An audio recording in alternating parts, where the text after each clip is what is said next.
especially in adolescence, there's going to be innate curiosity. Like, you're going to want to know. And experimentation is part of adolescence, but unfortunately, or I shouldn't say unfortunately, right now, like, we know the risks are so high that, I hate to say this sounds terrible, but like, for a lot of people to hear this, but there's like no safe recreational drug use. There just isn't. Like you said, we're seeing there's so much lethality in the drugs that are available today. Like, if celebrities in Hollywood can't get quote unquote clean cocaine, you're not getting it in Westchester or Kane in Connecticut. So I don't know. It's the fear factor is real, and then like the evidence too that fentanyl's everywhere is real.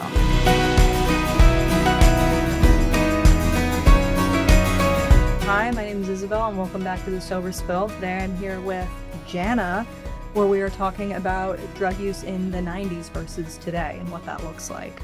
Yes, thank you, Isabel. So it's actually really interesting and kind of surprising. Substance use among adolescents has gone down for the past 4 years, and this is unprecedented. Typically, substance use among adolescents has been going up and up until we get to this amazing space in 2019 where it's gone down. And that's a study by the National Institute of Health, and Nora Volkoff, like NIDA, has, confirmed too, like, this is true, this is what we're seeing. But I don't know, what do you think of that? It's crazy and surprising to me because at least I would think that it's on the rise, if anything, but that also could be attributed to like so many different things like social media. Everything's so prevalent. Like, you can buy drugs on Instagram, for an example. It's so much more accessible, and also because there's less shame tied to it, people are talking about it more too, right? So it's not unheard of for like to hear that like another kid is using drugs as well. And I mean, also with things getting legalized more, like, it's just more accessible. It's easier to get it. I think you're really right. I mean, we're certainly talking about it a lot more than when I grew up. I grew up in the 80s and 90s. So even just like when we look at the drugs from the 80s and 90s to today, it's a very different landscape. When I was growing up, I was born in 78. So through the 80s, it was the big years of addressing drunk driving. Like, actually they started tracking even drunk driving related deaths like in like the early 80s, and we've seen a huge decline in that. So there was so much education, psychoeducation. DARE started in 85 in LA. It's still going strong, but very different now. It's all now about cyberbullying and all sorts of other things, as well as drug use.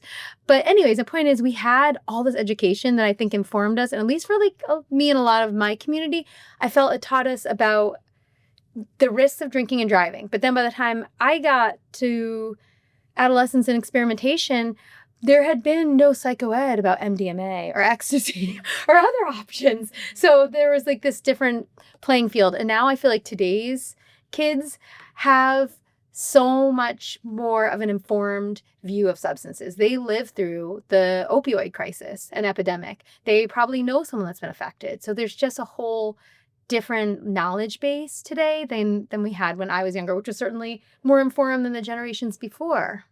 Totally. And I think it's also like, if we look at drug use today, there's fentanyl, there's xylazine. Like, it's less of a situation where it's like you could just try it. Like, it's like the first time you try it, that also might be the last time you try anything. We're seeing more kids also die because they like smoked a joint that had something in it they didn't know about. And so I think that also probably attributes like the fear factor. And also with DARE, because I know I went through DARE, and my sentiment as someone who was a DARE graduate, later became a rehab graduate, was that it's like the abstinent-based model too, or just like the hard line in the sand of like, do not do this, don't do this. It's like, oh, people are throwing away their lives for this. Must be pretty good. Now I'm curious about it, if anything. Like, I know at the rehab that I went to, we had a meeting where everyone who won like the DARE essay contest rose their hand, and there were so many people there that were like, I want it for my 4th grade class, and they're in rehab.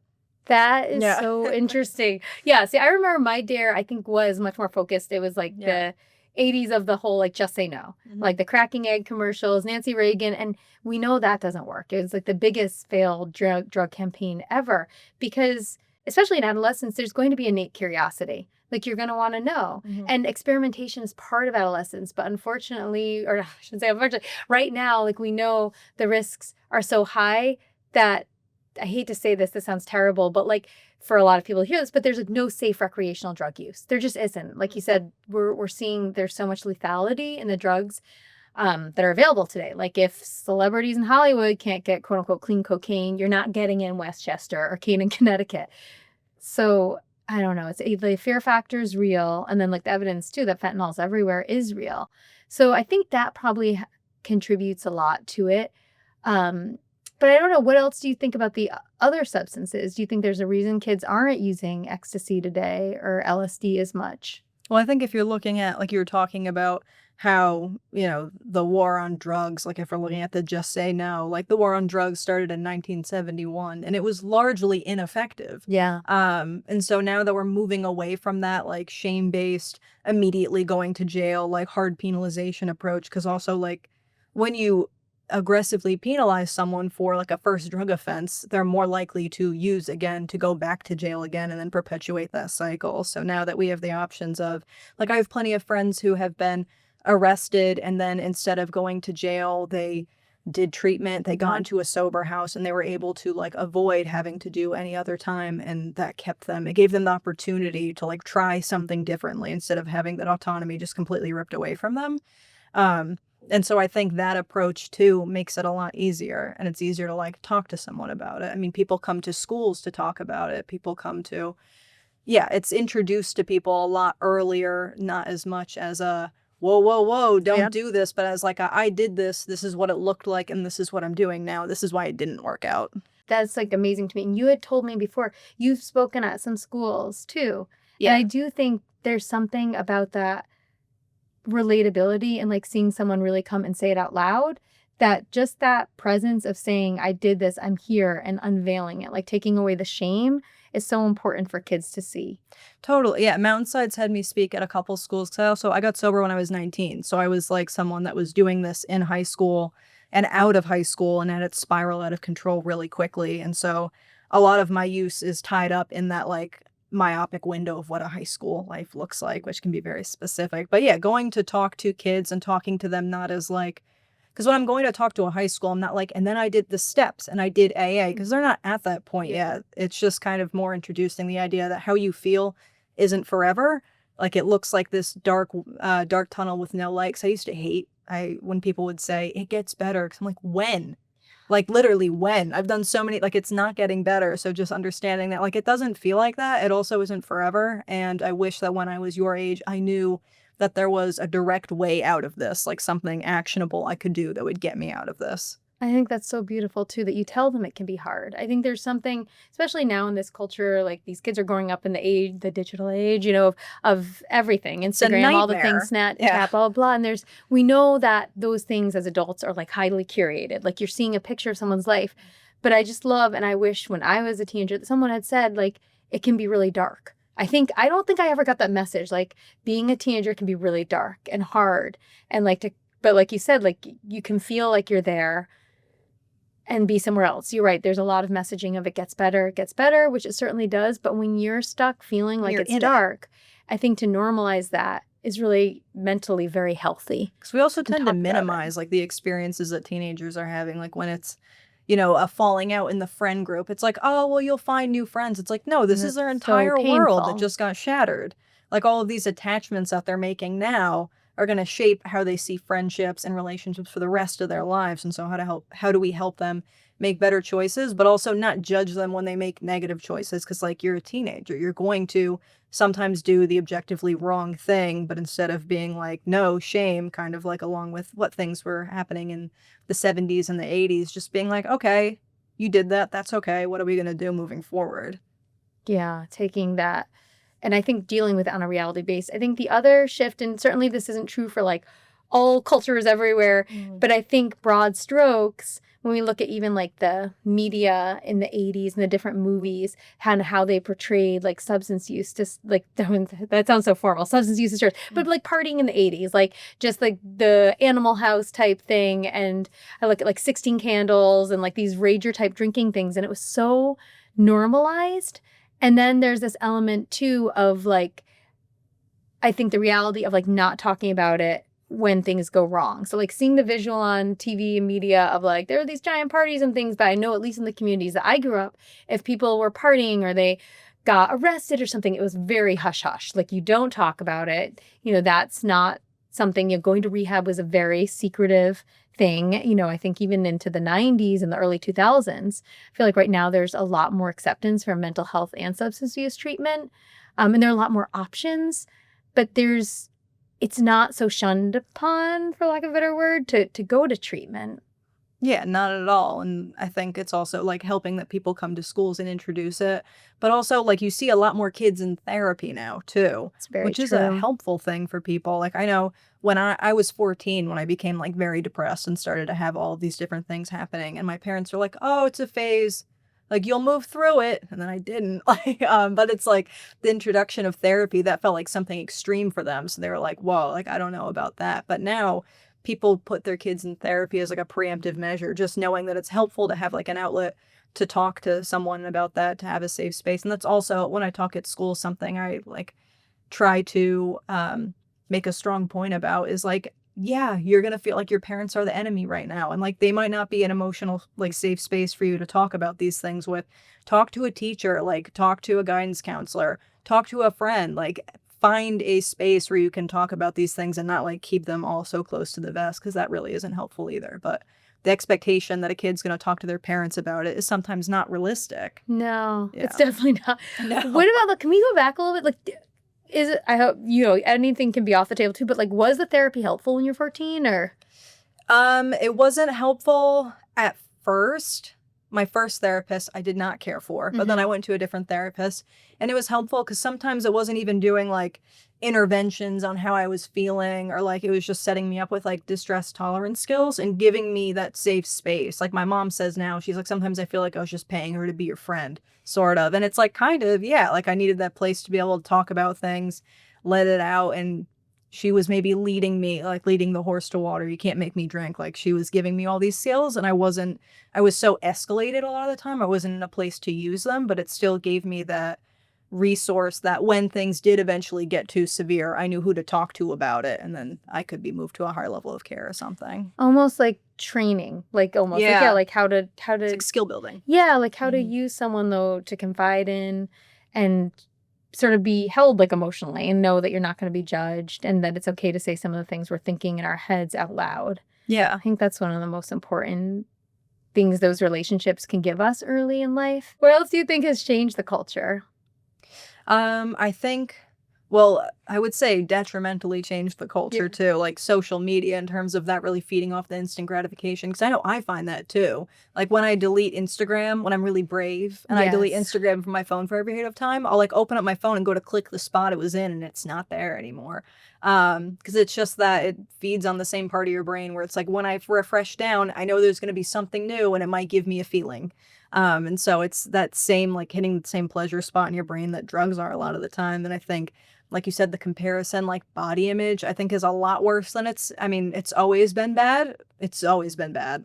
But I think it's a lot more comparison now. Because also if you think about apps like Facetune and like Photoshop, and I remember I was looking at an online ad, something that came up on Instagram. It was like a picture of a girl in a dress, and I showed it to my fiance. I'm like, I'll never look like that. And he's like, she doesn't look like that either. Like that's Photoshop. No one's torso is that long. Like that's not possible. So I know, but that's so true that people can even change their representation online, like to make themselves look like how they would wish to look. Like my generation, it's like less wrinkles, and a different, just different things, but more like lips looking a certain way, all those things that we can see ourselves differently, but it's not real. So that's a lot of pressure. It's interesting too, I was thinking about the body image, because back again, when I was growing up, there are very particular aesthetics, at least in like mainstream American culture. There was like the 90s heroin chic look was definitely like Kate Moss. Well, this, and just like all the Calvin Klein ads and just Kate Moss literally saying, this is like ingrained in my brain, where it's, she said, no food will ever taste as good as skinny. And then, yeah. And then years later, she was like, I'm sorry. But like, she looks great now. She's aged very well. And even she got a lot of criticism. I think like a few months ago, they did this spread of like all these famous 90s models. And even people were criticizing her look, her body now, like in its 50s. You can't win. And yeah, you can't maintain that aesthetic for the rest of your life.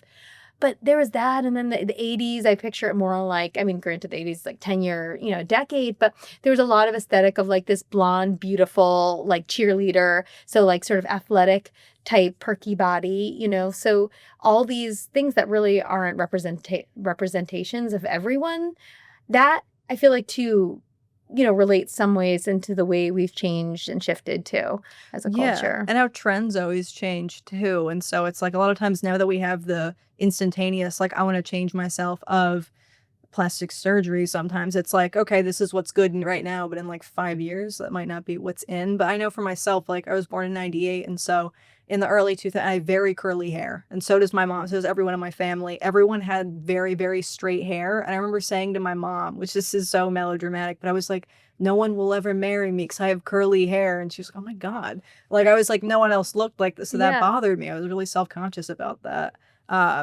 But yeah, different stuff, always comparing myself to different things. Like I had such bad body image as a child, and that's not an uncommon thing. Like when I speak at high schools, it's one of the main things that kids will approach me about after. Like, how do you get out of that? How do you get out of that headspace? Yeah. Of like not appreciating your body where it is. Yeah. How do you think that relates to like substance use or like drug and alcohol use, the body image? Well, I think it all serves the same purpose. Like when I talk to other people about it, I always talk about how it's like different heads of like the same snake. It's like it all serves the same purpose. It's all control. I know how like either eating this or how restricting is going to make me feel. I don't know how my feelings are going to make me feel, so I'm going to do this instead. But it all serves the same purpose. And that's also why in substance abuse treatment, we see a lot of times once people get sober, all of these other maladaptive issues are going to pop up. And that's why when I get a sponsee, because I'm in AA, I'm always like, what stuff, like, is it codependency? Is it sex and love, self-harm, eating? Like, what stuff is going to come up for you? Because something's going to come up. I think of those two, those primary, I think, I don't want to call them addictions, but primary ways of trying to control. Like you said, control the release, control either through cutting, control through body modification, and then body control of like eating, what we can take in and take out. We definitely see that a lot in substance use, that people get sober and it becomes the next thing to control how their body takes up space in this world. Can it take up less? Can it take up more? Can I shift it? Can I change it? And it can become very compulsive. Yeah, at a certain point. And that's one of the things that I always think of, like with substance use, there's kind of a line in the sand. It's either I'm sober or I'm not, like I'm using substances or I'm not, versus eating behaviors can be so much more insidious because it's not like that big red flag. Like if I skip a meal or something, it's like no one's going to come in and like do an intervention immediately. Like there aren't those alarms raised and it becomes a slippery slope where it's like I do one behavior and then I'm doing another. And then eventually I'm in that place that drugs and alcohol could easily put me, where it's like I'm in a self-made, I don't know how to get out now. And now I need like more help, outside help to get out. So I think that's another thing in today's society that can be so insidious about that, because it's almost celebrated to a certain extent, like looking a certain way and praise. Like you see people talking to like thinner women being like, oh, you must have so much self-control. Like I want to know your diet, stuff like that, where it's, they're like, good job to a certain extent with certain messaging when people are restrictive. But it's a really slippery slope, and it's a very sensitive and complex issue. Like even the languaging we have to use around it being sensitive with clients. And I know, and I think historically, at least my experience, a lot of substance use disorder treatment centers have really shied away from eating disorders. It was like very segregated. Like, well, if you have an eating disorder, you need to be treated here. You can come here for substances, but as soon as that latent disorder shows up, we're going to have to refer you somewhere else to manage it. How do you think they best can be like treated together? Because we know the reality is they are very interwoven. Totally. And I had a sponsee who I was trying to get into treatment. She was using fentanyl and she was also anorexic. And so anytime I would try to help her get into, she didn't have any adults in her life. Like she grew up in foster care. And so I was helping her get into treatment. Anytime we tried to send her to a drug rehab, they're like, no, she has to get treated for the eating disorder first. Try to send her to an eating disorder. They're like, no, she has to get treated for the drug addiction first. And so it became this impossible game where I was like, we're honest in sobriety. To get into detox, you tell them you do not have an eating disorder. I'm like, go girl, go. But I mean, Mountainside honestly does a good job in terms of like being able to detox, because they do in detox, they're able to do like meal supervision because it is a nutritionist, more supported. Yeah. Yeah. I think we've evolved as a culture just to seeing again and not pathologizing it further, because I do feel like there was this element I think too, where eating disorders are very stigmatized in a weird way. Like, Yeah. as a mental health disorder, but as this one that's very insidious that will never be curable. It can be very heavy in treatment. It is, because it's also, it can become chronic. And that's why in some part of the countries, they have started practicing palliative care for like long-term anorexic patients. But I mean, I think there are lots of opportunities within drug treatment to provide like a higher level of care or like a better, more supportive service for clients that have the dual diagnosis. But it's also just even like down to languaging, like knowing the right things to say, like not calling foods, even calling foods like healthy. No food is good or bad. There's no morality of food. Or this is so common when I worked in young adult treatment, where people would start gaining weight and their clinicians would be like, you look so healthy. And it's like, do not say that to me. Like, that is, we know what that means. So just being very intentional about your language. Yeah. There's a lot there. There's Yes. definitely a lot there. I mean, it all, I think, when we're talking about all of this stuff, it just makes me think it is getting better and there's work to do. Totally. 'Cause I think about that a lot with parenting too. Like messaging about food and as a parent is really difficult. I'm sure. Because you're always like, how can I prevent giving my child, like a substance use disorder, an eating disorder? Yes. And like all those messages, we know we carry a lot from when we're little, like the visuals, like you mentioned, like the curly hair, like just seeing straight hair. We pick up all these unsaid rules about what's good, what's healthy, what's not. And then there's like the strong cultural component of the rest of the world that we're swimming in, getting all these other messages about what kids are supposed to look like. So it definitely can feel, I think, a little hard, like an uphill battle. Yeah. And then I just think too, similar to substances, like food is just so readily available, and for kids. And I think as it should be, kids should have access to food. But I think just like there's so many different choice points now, it's just overstimulating as a culture. Yeah, and that's one of the things that I think can be hard also, and almost discouraging sometimes with like treatment for people that have co-occurring with eating disorders. Because like I said, it's easy to have that boundary with drugs and alcohol where it's like I'm either using or I'm not, versus with eating, it's like you still have to eat. You just have to learn to do so. And that's something that's newer that I think is helpful, instead of necessarily being like body acceptance, like you have to love your body, because that can feel like a tall order. Practicing body neutrality is super helpful. And that's something that at high schools I would also bring up, because it's not even being like, I love my body, just being like, I appreciate my body and what it does for me. Like it carries me throughout the day. I'm able to go on hikes. I'm able to do this. I'm able to like do joyful movement, dance, sing, all these things. And I can appreciate and want to fuel my body for that, rather than having to be like, I love the way my legs look, because sometimes that feels crazy. And not authentic to where you are, too. No. Like, if that's not something that really sparks joy for someone, I think, again, going back to, like, what really feels, like, authentic to them of, like, okay, maybe this is the part I like that I can write or journal, or I like that I'm an artist or whatever it is, versus, again, something that doesn't resonate with someone. It's really interesting thinking about that. What's interesting too, when we look at actually the substances that kids are using now, unsurprisingly, alcohol still like rules as king, as it has like for the past several generations and sort of probably forever. Yeah. We were talking about before, it just like it's so interwoven into our culture, into religions, all different aspects of life. So alcohol still there for adolescents, still in higher rates. And vaping, though, certainly there's been a big surge since in the past 10 years, and then cannabis. Why do you think that is, the vaping and the cannabis particularly? Well, vaping, this is another, when I talk at schools, I always to like introduce it. I'm like, I also enjoy vaping in the bathroom. Like that's also a hobby of mine. And they're like, yay, us too. But I think because first off, now it's so accessible and like fun flavors. Like, do you want a banana smoothie vape? You know what I mean? It's not. And it's easier, it's less conspicuous than smoking cigarettes. And it is like a quick thing too, because initially when you're not like, addicted to nicotine, when you hit a vape or something, you get a feeling. And I think it's also the same thing that it's always been, where it's trying to fit in with other kids. Like, all my friends are vaping, so I'm going to vape too. And also because when you're a kid, it's always that like terminal uniqueness where it's like, I look at the long-term effects of, not that they're really studied yet, even of vaping, but of cigarettes and nicotine use. But it's like, well, that's not going to be me. I'm going to be fine. Like that's always kind of the thought. And then weed, I think weed and alcohol have been so common for such a long time. But Yeah, alcohol is always everyone's first foray Yeah. into Most substance use. accessible. Totally. Yeah, for a lot of people, but still like has like the long-term like worst effects typically on the body and on mental health.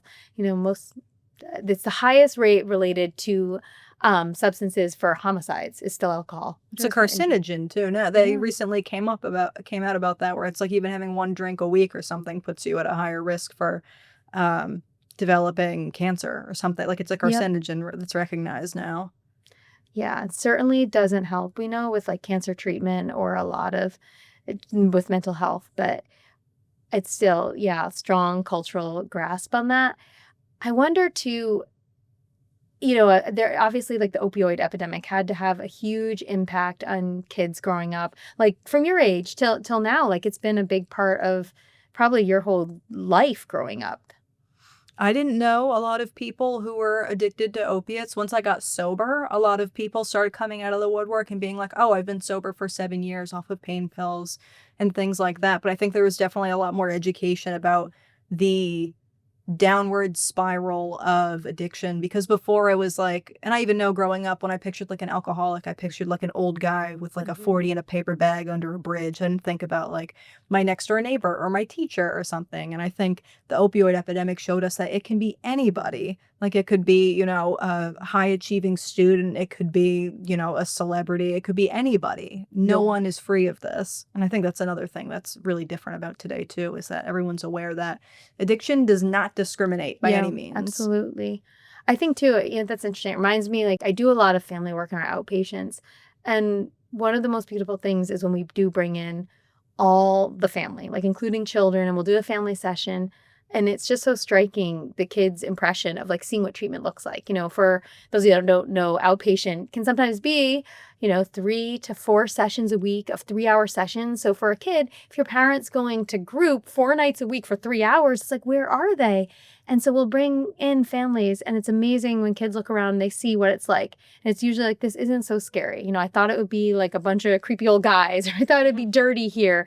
And they get to see what it looks like. That, oh, it sort of looks like kind of a concept of school. Like there's, sitting around a circle in a group. There's a whiteboard in the room. It's clean, it's well lit.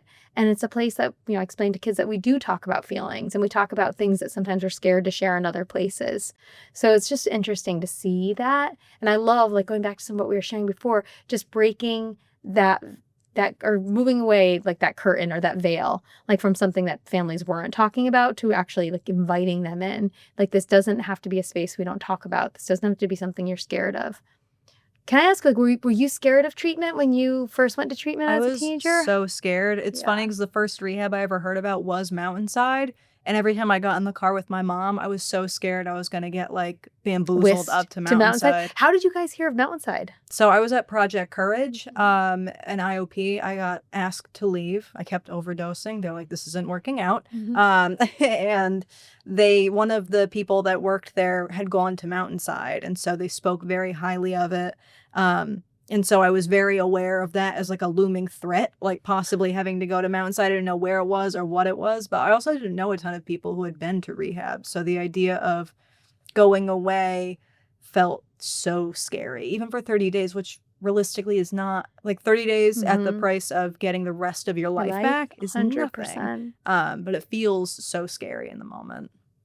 What got you to go to get over that? Well, I never ended up coming here. My parents tried to send me here, and Mountainside was like, whoa, higher level of care. But that's also, I always tell alumni, I'm like, now they pay me to be here so you can do anything in sobriety. That is so beautiful. Like that life irony is incredible.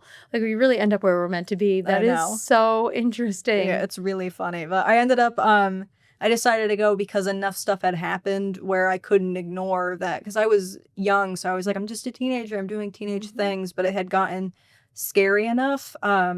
Like very, very scary. And I realized, okay, I'm going to die, certainly, if I continue to do this. And so it required intervention at that point. So I went away, went to North Carolina. Oh, nice. For 90 days. 90 days. Mm-hmm. How was that when you look back on that?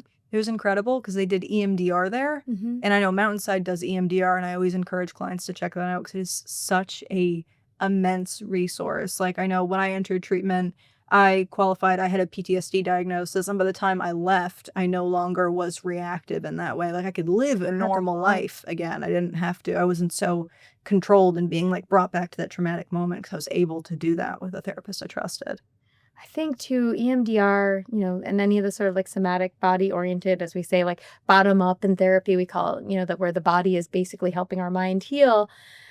It really too innately obviously helps with disordered body image and eating disorders, whatever we want to call them, that we again allow our body to lead. We allow the body to take over the healing. And I think that in and of itself is such an incredible process that you can't even put into words. It's like your body literally shows you, like, you can heal yourself with the guidance, with parameters. You can heal. Yeah, it's learning to honor your body and your body's needs, like being able to listen. Because, I mean, everybody that body keeps the score, the Bible on trauma, like it's all held there. And so being able to do somatic work and really like release all that stuff you didn't know was even there, can definitely help. Because a lot of times we think about like the brain and the body as two separate things. And with disordered eating or like body image issues, they're very much at war, like thinking of each other as separate entities and trying to control one another. That my brain can control my body. If I can put these barriers in place, I can control the outcome and control the way this looks. Yeah, rather than knowing like we're on the same team. That was something that was very powerful for me. Like realizing like, oh, we're working together for the common goal, not thinking of it as two separate things. Like I was punishing my body in a way, you know what I mean? So once you start doing somatic work and start thinking of it as a unit rather than like two separate things, like something that should be shamed, then it's a lot easier to like work on. That's incredible. I'm so glad you're here, Isabel. I'm glad you made it back to Mountainside. Yeah, me too. It was so funny. I got to see my opportunity 2 years in a row. They were like, no, thank you. So now I'm here. It worked out.